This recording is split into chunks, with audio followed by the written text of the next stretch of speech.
What's going on YouTube? Welcome back to my pizza channel. It's the Pizza Guy John, and as you can tell by the video today, I am doing one of my most requested videos. I always get what's your recipe, share your recipe, you know, how do you make your pizza dough, and today that's what I'm showing you. I've kind of tweaked my recipe a little bit that I feel that's been working perfect for me. I get, you know, good results. Consistency is always nice. So again, I like to keep the recipe the same, and of course I change it a little bit here and there, one depending on the weather and of course how much dough I'm making. But for the most part, I like to keep it consistent. The method that I like to do is a Poolish method. Finally saying it right. Everyone always said it's not Polish, it's Poolish. Poolish, which, you know, again, either way you say it, doesn't matter. It's, you know, gonna work out the same. So with that being said, I like to do the Poolish method. It's a pre-fermented method. It's lighter on the stomach. It just tastes better overall, and again, like I said, it's giving me good results each time that I make it. And so I'm basically just gonna break this recipe down, but before I do, like this video, comment down below if you tried this recipe and what you think. If I get 100 likes on this video, then I will do a part 2 of actually making some pizzas and showing you guys the results, you know, of course in the oven. So again, like this video, get 100 likes, then I will go ahead and do part 2. So I'm basically just gonna kind of break this down simple for you. I wanna make 4 pizzas at 50% Polish at 70% hydration. So I know basically for one pizza, it's 150 grams of flour, 105 grams of water, 2 grams of yeast is what I'm using here, and 5 grams of honey. A lot of people will say, you know, you shouldn't have sugar or honey, but one, the honey does help in the fermentation process, and also you could kind of taste a little bit of the sweetness from the honey. So I like doing a honey, and again, because it's a 24-hour dough recipe, it definitely helps with that fermentation process along the way. And then 4.5 grams of salt, and again, this is all just for one pizza. So if I want to do 4 pizzas, basically again, it's 150 times 4, 105 times 4, 2 stays the same, and 5 stays the same. Again, the only thing that's going to be changing, of course, is your salt and the flour and the water. So again, if you are making, you know, 15 pizzas, again, it's 115 or 150 times 15, 105 times 15, so on and so forth. So depending on what you want, you know, again, how many pizzas, you just do 150 times that number. Again, the only thing that stays the same, you don't mess with, is going to be 2 grams of yeast, 5 grams of honey stays the same, and that's the only 2 items that will stay the same. But again, this formula will help you to determine how many pizzas you want. Now, total ingredients, again, if we're doing 4 pizzas, is 150 grams of flour times 4 is going to give us 600 grams of flour. For water, 105 grams of water is going to give us, at 4 pizzas, 420 grams of water. Again, 2 grams of yeast, 5 grams of honey stays the same. And again, the reason why we're saying 70 is 150 divided by 105, and that's 0.70, so that is 70%. So that's where we get the 70% hydration. Of course, if we want to go any lower than 70 or higher, of course, you just change the amount of water that you're using. So lesser water, lesser hydration, more water, higher hydration. So again, it's kind of simple on how you can figure that out. If you have any questions, definitely drop down a comment down below or hit me up on my Instagram at the Pizza Guy John. So again, now we've talked about the total ingredients. Now for the 50% Poolish, we're using half of the water. You never do half of the flour to determine 50%. You do half of the water. So if we're just saying 70 or 50% of, you know, half of that, 50% Poolish, then again, it's going to be the water. So 420 divided by 2 is going to give us 210 grams of water. And then what we do is, again, since we're taking the 210 grams of water, then we're basically doing that for the same amount of flour as well. So we're just basically saying 210 grams of flour 50%, and then of course we're doing 2 grams of yeast and 5 grams of your honey. Now again, you could use any type of yeast. I like to use a instant dry yeast. Active dry yeast works the same as well, same amount, 2 grams. So let's go ahead and get into it. I know I've been rambling off a lot, but let's go ahead and get into it. Again, I have my 2 grams of yeast here in this, and again, if you have a small scale, that will work perfect to get the small amount of yeast that you need. I do have my 210 grams of flour here. This is 00 Caputo Pizzeria flour, which I really like. It's a type 00. And then we have water here, which again, we're going to measure out. Now the thing with water, one thing that I like to do, one thing that I've been finding consistency with is the temperature of your water. Right now my house temperature is around 74 degrees Fahrenheit. So, you know, room temp water is going to be perfect for that. If it was a lot colder in my house, then of course you want to go with hotter water. If it's a lot hotter, then of course you want to go with cooler water. And again, this is just helping the fermentation process inside, you know, your living area. So let's go ahead and let's do our water here. And this is just straight out from the faucet. You could do straight out from the faucet, or if you have a refrigerator with a filter, then that's also perfect. Water bottles, you know, anything like that works perfect. So again, I've tiered my scale. I have my container here, and this again, we're gonna get 210 grams of water.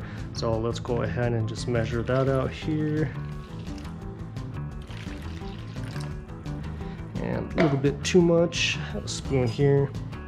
And that's again why you want to be using a scale. Again, that also always gives you consistent results. If you're just going by cups, of course you're not going to get consistency. So you want to make sure that you're using a scale always for consistent results each and every time. So perfect, we got our water here. So I'm going to go ahead and I'm just going to get our 2 grams of yeast. I'm just going to go ahead and put that into our water. Get that. Now we need our honey, which again, that's 5 grams. So we're going to go ahead now, and like I said, we've tiered the scale, and we're going to go ahead and get our honey into here.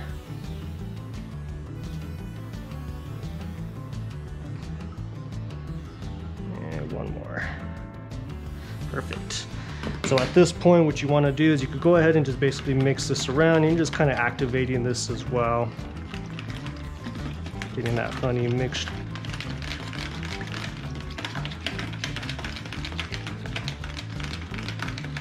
Alright, so you could go ahead and really put that to the side. If you want to check your yeast, this is also another way to check it. You could do that and let it sit for 10 minutes, and then you'll see if your yeast is you know, active or not. Basically, we don't need to do that, but again, we do have our flour here. This is 200 grams of flour. You could use all-purpose flour, you could use any type of flour. We got that in there. We're just going to go ahead and get this mixed together, and this should be what you call like a pancake consistency. So if you make pancakes, then you know, this is the kind of the consistency. So you don't want anything too runny, but you can already smell that. And so we're just basically just kind of getting this mixed together. Any clumps, you want to get that out.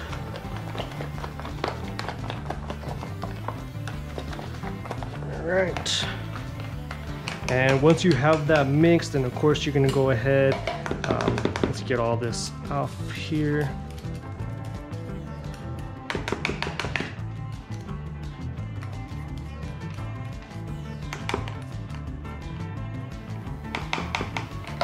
Alright, and so once you have that off, then you want to go ahead and just, you know, you could just scrape all the edges here and get everything pushed down.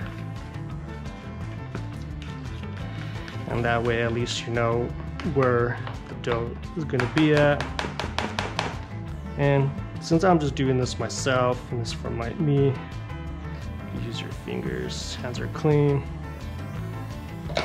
Alright, so now that you have your Poolish mixture, you want to go ahead, I like to just, you know, see where it's at, and then I'll just put a line so I know in 1 hour, you know, we're gonna see where this is at. If it doubles, then it's, you know, going really good. And so again, as you can tell, I put the lid on top. It's not fully on there. You could use cling film, whatever you choose, that's up to you. But again, you want to put it in a container, leave it in your area.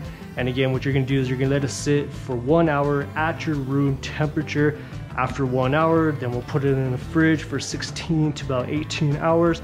And that's gonna be day 2. So at this point, we'll let it sit for room temp out for 1 hour and we'll come back. All right, so 1 hour has passed. As you can see now, if we take a look, the dough has basically doubled past the line, so it's perfectly fermented. If we look inside, you can definitely see some air bubbles popping. So this is ready. You could smell it too. It smells really good. So at this point, basically what we're gonna do is go ahead and get this covered, put this in the fridge, again, about 16 to 18 hours in your refrigerator. So we'll see you tomorrow. All right, so welcome back. It's now day 2. I've just pulled out the Poolish from the refrigerator. So it is still nice and cold. As you can see, like I said, it's doubled past the line. We'll go ahead and take a look. You can see it's really active, a lot of bubbles in there, and it smells really, really good. So we're gonna go ahead and close that up. I got all my ingredients laid out here. So for the final dough, we need about 390 grams of the remaining flour of 600. We need also 210 grams of water, which again is half of the 420 for the whole portion of the dough. We got our 18 grams of salt, and of course we got our Poolish. What I was doing prior before was I was melting the Poolish with the water. However, just doing some research, I found that other people were saying that it messes up the gluten. So basically now what we're doing is we're getting the Poolish and putting that directly into the flour, mixing that up a little bit, and then we're adding about 3/4 of the water. We're not adding all the water. And then we're gonna just mix and knead that, put the salt, which I'll show you. Now here's the trick. If you are using a stand-up mixer or any type of mixer, again, you want to be adding possibly ice cold water, again depending on the type of mixer you have and also the room temperature. Because I'm kneading by hand, I'm just gonna go with straight warm temperature water, also because it's not going to be heating up the dough. If you are using a stand-up mixer, then of course that is going to heat it up a little bit, but if not, just go with room temperature water and mix everything. So let's go ahead and get that going, and we'll just do that here. So this is nice and soft. This is what you want. Like I said, it smells really, really good. So we're just going to go ahead and we're just getting all this added in here, scraping it all if possible. All right, and let's get every last piece. And again, since we're using it going by hand, you want to keep one hand clean and the other hand, you know, your main hand. So let me just kind of get a little bit of flour off here.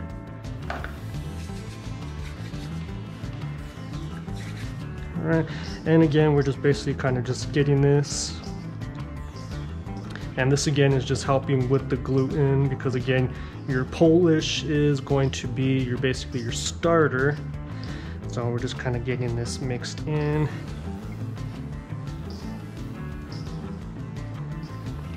And just kind of getting that in there like that. All right. And now we're gonna go ahead, like I said, you want to add about 3/4 of your water. So let's do just a little bit more, and I think that's good. So now at this point, again, you're just basically incorporating all this into your mixture. Again, if you had a mixer, you would just pour it in and keep going. But again, since I'm doing this by hand, you'll basically kind of see, and you're just scraping everything off the walls of your bowl.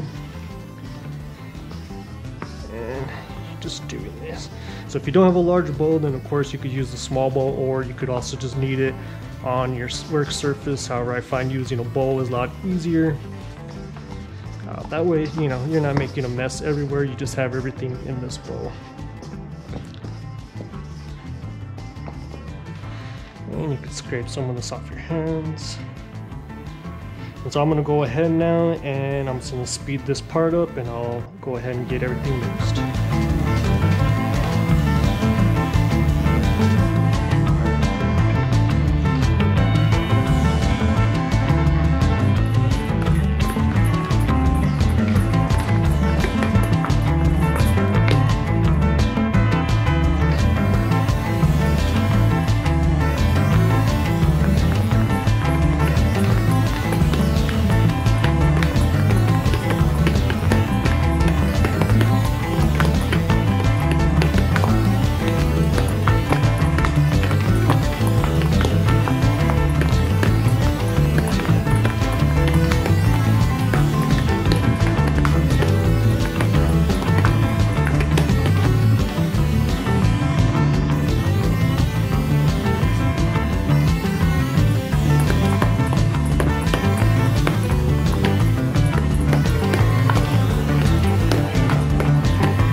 So now that we've mixed this for a good, couple minutes or so, you can see everything is pretty much all together.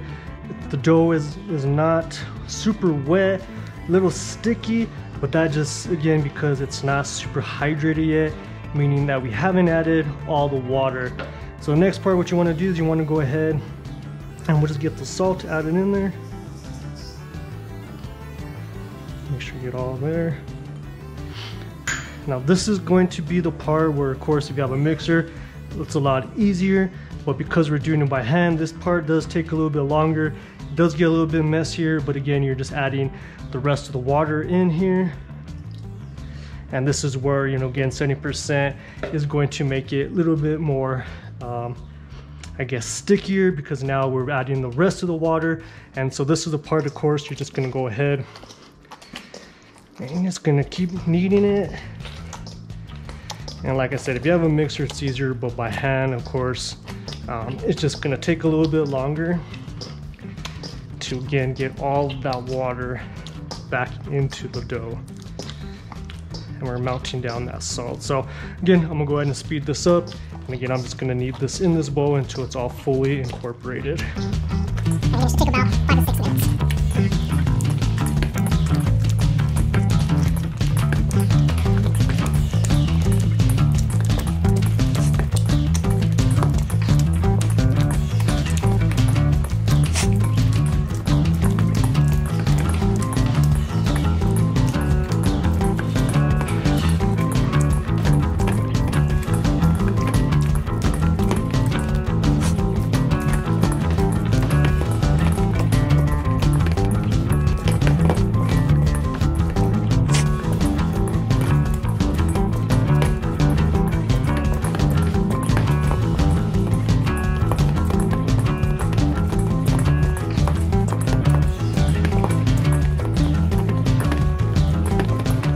Been about 2 minutes of hand kneading in the bowl. As you can see, there's no more liquid and still, gonna be sticky, but everything now has basically come together.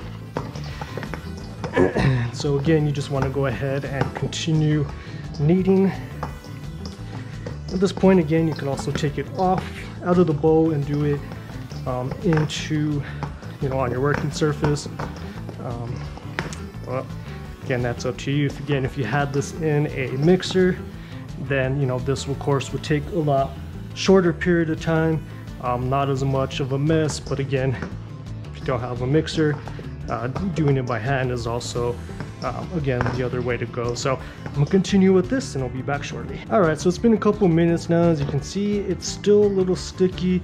The only thing is, again, it's not fully smooth, and if you pull it, then again, it's just ripping pretty easy. So the gluten isn't strong just yet. So the next thing what you want to do, and you could do this a couple of times, but basically what I like to do is I will cover this up with a towel, cling fill, or you can turn it over, whatever. I'll let it sit for about 10 minutes. That way it gives everything time to relax. After 10 minutes, we'll come back and we'll do another mixing for a couple minutes, and we can continue doing that 10 minutes, 10 minutes, 10 minutes, until we feel that the gluten is strong enough and it's really smooth. So we'll let this rest and we'll be back. All right, 10 minutes has passed the first resting period, and so the dough isn't sticky anymore, which is nice. Again, it's now basically just, you know, rested. So we're just gonna go ahead and you're gonna knead it now a couple more times. And again, something that you could do on your bench surface, your work area, or you could do it, you know, in your bowl. But again, you're just basically pulling and kneading it. And as you can see, it's starting to get a lot softer, but let's take a look and see how the gluten, and it still rips a little easy. So you basically, again, just want to continue kneading it. And by kneading it, you're adding air and you're building that gluten. And as you can see, my hand is not dirty because, again, we've allowed, you know, the water to get into the flour. So we're just gonna do this now a couple minutes, and then we'll do one, maybe a couple more resting periods. So I'll knead this and then I'll come back here shortly. All right, so I've kneaded it now for a couple minutes. I'm gonna go ahead now and let this sit another room temperature for another 10 minutes, and then we'll come back. All right, so 10 minutes now again has passed by, and we're gonna go ahead and take a look, and you can see the gluten now is a lot stronger. I'm pulling it and it's not ripping, so that's really good sign. Basically just gonna go ahead and just kind of pull this into each other again. And as you can tell, the dough is looking a lot smoother, so that is a good sign. And again, depending on, you know, how much you're kneading, how hard you're kneading, you may have to do that a couple times. But again, it's, you know, you just want to make sure you're looking at it, kneading it, and just looking at to see, you know, is there good gluten structure. So now that it is smooth, as you can tell, you can see that it's really smooth. We're gonna go and let this now sit at room temp, covered again for one last proofing of 15 minutes. Pull it together, and then we're gonna do a one last 1 hour room temperature resting. So we'll be back. All right, 15 minutes has passed now. The dough is relaxed. We're gonna go ahead now. We're gonna get it taken out of the bowl here. And basically what we're gonna do is just gonna kind of fold it, and we're just pulling it, building a strong gluten on top. All right. And once that's like that, it's a nice big ball, then we're gonna go ahead and just put some olive oil on my hand here. Rub it together, and we'll just kind of get that all around. Get that covered 1 hour, and then we ball up. All right, so 1 hour is now passed. As you can see, the dough has now grown. You can hear all the air in there. We're gonna go ahead now and ball this up, and again, that's gonna be up to you on however you choose to. I'm gonna go ahead and just ball one up real quick at 200, between 250 to 260 grams, depending, you know, if you want a 12-inch pizza, 260 would be the perfect size. We'll ball it up, let it sit at room temp for 2 hours. At that point, after 2 hours, either you could use them right away, or you put in the fridge for maybe another hour or so, but 2 hours is the perfect proofing room temp. So we'll go ahead and ball this up real quick. And you can see how nice airy this dough is. And again, 260, so that's 270. And you can tell the dough feels nice, it feels light, it feels airy.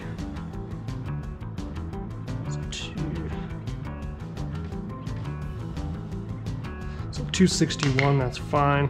Again, just gonna go ahead and just do a simple. Again, it's up to you on how you do this part. Go ahead and you want to pull it tight.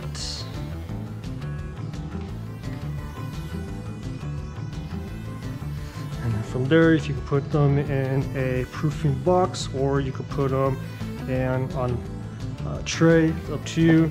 You go ahead and put them there. Get your other ones. Again, it should give you about 3 260 and then one about 220, which is okay, but at that point, go ahead and we'll go ahead and continue.